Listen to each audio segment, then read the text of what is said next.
அஸ்ஸலாமு அலைக்கும்.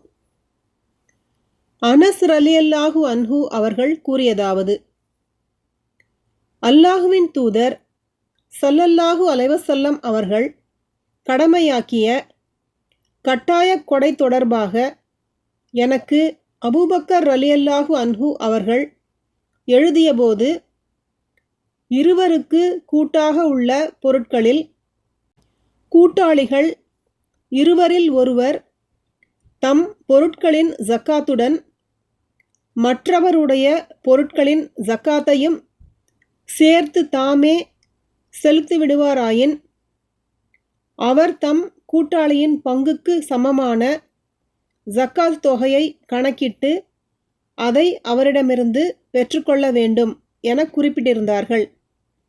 சஹீஹ் புகாரி 1451, அத்தியாயம் 24, ஜக்காத்தின் சட்டங்கள்.